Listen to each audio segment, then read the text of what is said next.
दोस्तों, क्या आपको पता है कि अगर एक बार ये चीज़ आपके सीवी में, आपके रिज्यूम में दिख गई तो आपको बहुत प्रॉब्लम को फेस करना पड़ता है। सवाल पे सवाल आपसे पूछे जाते हैं, फिर चांसेस है कि आपका वहाँ पे सिलेक्शन ना हो, फिर आपको दूसरी कंपनी सर्च करनी पड़े, फिर चांसेस है वहाँ पे भी सिलेक्शन ना हो, क्योंकि आपने जो गलतियाँ की होती हैं उसकी वजह से आपको यहाँ पे भुगतना पड़ता है।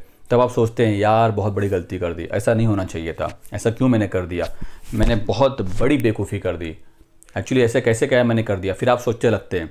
फिर आपको जिस कंपनी में नहीं जाना होता है, फिर आपको मजबूरी में वहाँ पे जाना होता है और काम करना पड़ता है। आपकी इच्छा नहीं होती है कि मुझे इस कंपनी में काम नहीं करना है, लेकिन भाई कुछ नहीं मिल रहा है, चलो यहाँ पे जॉब स्टार्ट कर देते हैं, फिर बाद में देखेंगे।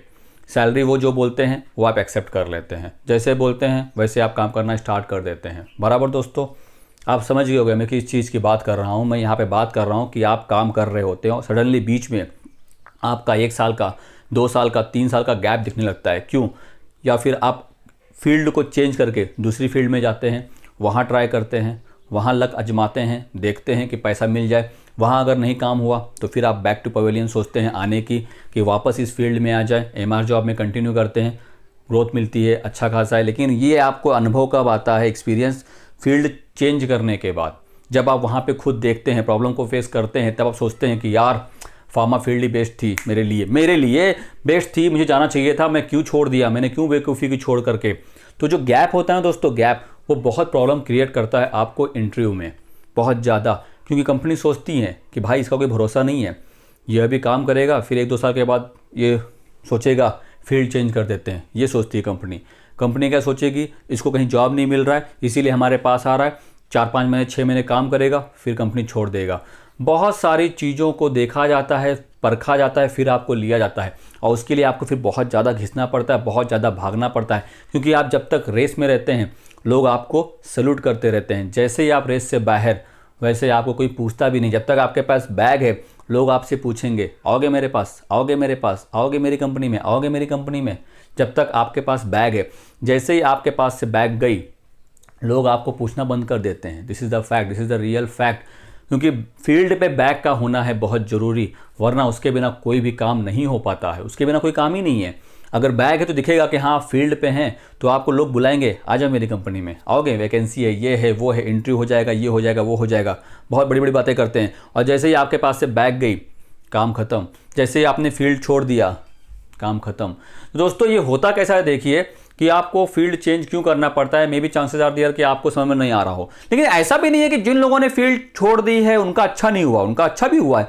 और जिन लोगों ने छोड़ दी है वो वापस भी आए हैं, उनको नहीं समझ में आया होगा। सबके अपने अपने विचार, सबका अपना अपना ख्याल, सबका अपना अपना प्लानिंग होता है।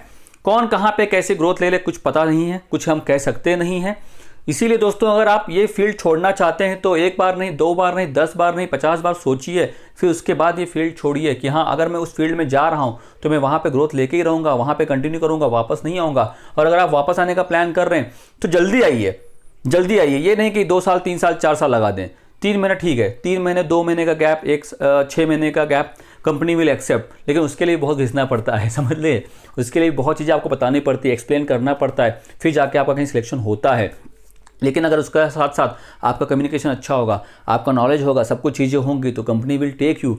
लेकिन अगर ऐसा कुछ नहीं होगा तो कंपनी आपको फिर नहीं लेती है, फिर आपको कंप्रोमाइज़ करके दूसरी कंपनी में जाना पड़ता है। तो दोस्तों मैं इस वीडियो के माध्यम से आप लोगों को यही कहना चाहता हूँ, उन भाइयों से, उन दोस्तों से, कि प्लीज़ प्लीज़ समझिए मेरी बात को, कि अगर आपको करियर इस फील्ड में बनाना है तो गैप बिल्कुल भी हो सके पॉसिबल तो ना होने दे, ना होने दे। 1 महीना, 1.5 महीना, 2 महीना, 3 महीना कंपनी कभी कभी समझ सकती है, जॉब सर्च कर रहा होगा, इसके हिसाब से कंपनी नहीं मिली होगी, अगर मिली तो इसने ज्वाइन नहीं किया क्योंकि वो समय में नहीं आएगा उसको, हमारी कंपनी में इसको आना होगा इसीलिए ट्राई कर रहा होगा, हमारी कंपनी ऐसी है वैसी है। तो बहुत सारी चीज़ें हैं, इस हिसाब से आपको ले लेते हैं। लेकिन ज़्यादा टाइम बर्बाद मत करिएगा जॉब सर्चिंग में।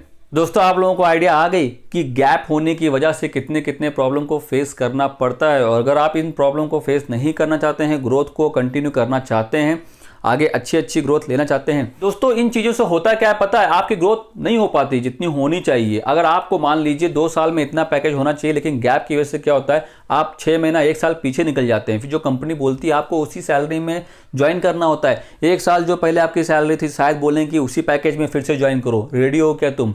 तब आप कैलकुलेशन लगाएंगे तो आप मे बी 1 साल पीछे निकल जाएं, 6 महीने पीछे निकल जाएं, होगा। लेकिन आप इसको कवर कर सकते हैं। पेशेंस रखिए, हार्डवर्क करिए, डोंट गिव अप, हार ना मानिए और करते रहिए काम, और फिर बाद में लगा तो अच्छा खासा आप इंक्रीमेंट ले सकते हैं। तो दोस्तों ऐसी चीज़ों को करें अवॉइड और इस फील्ड में पूरा फोकस करें, गैप होने ना दें। अगर हो रहा होगा तो ज़्यादा से ज़्यादा गैप ना पड़ने दें, ना दिखे वो आपकी सीवी में, ये आपके लिए ही अच्छा होगा। ठीक है दोस्तों, आ गया समझ में आपको?